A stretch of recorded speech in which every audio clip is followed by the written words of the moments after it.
Le sida fait de plus en plus de victimes dans le monde. Au Bénin, nous sommes pressés d'avoir un traitement à notre portée.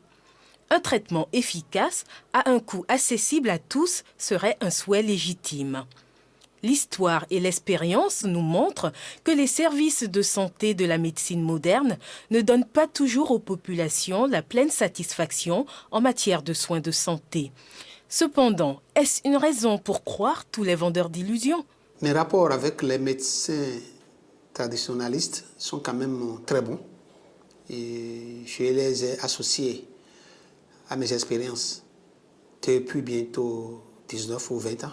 C'est depuis 5 ou 6 ans qu'on a commencé à utiliser les antirétroviraux. Avant cela, on ne peut employer que des antibiotiques ou des médicaments pour combattre les infections opportunistes. On n'avait aucune efficacité sur les virus. Donc, quelques médecins de notre pays, quelques médecins de la médecine traditionnelle ont été efficaces.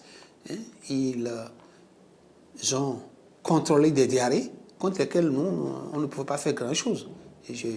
J'en connais qui ont aussi calmé des fièvres, de se laver avec certaines préparations et nous obtenons de bons résultats. Nous avons entamé avec eux la prise en charge du sida. Ils ont des produits efficaces sur les affections opportunistes. Donc, nous leur avons à nouveau enseigné le diagnostic. Après le diagnostic, quelles sont les préventions que nous avons identifiées en médecine moderne? Nous venons de finir la première série de formations. Nous avons constaté sur le terrain qu'ils ont aussi des méthodes de prévention. La méthode de fabrication des produits issus de la médecine traditionnelle reste proche du naturel. Ainsi, les feuilles, écorces et autres sont séchées, puis pilées à la main et non pas écrasées dans des machines à moudre afin d'éviter des températures excessives et ensuite bouillies à basse température.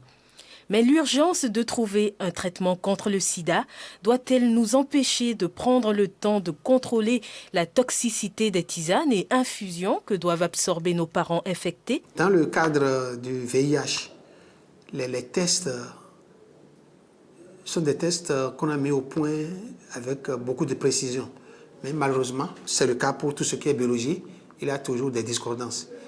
Ainsi, par exemple, vous savez que certaines personnes restent pendant très longtemps négatifs, ça peut aller jusqu'à 2 mois, 3 mois, alors que réellement, ils ont déjà le VIH. Et l'inverse existe aussi.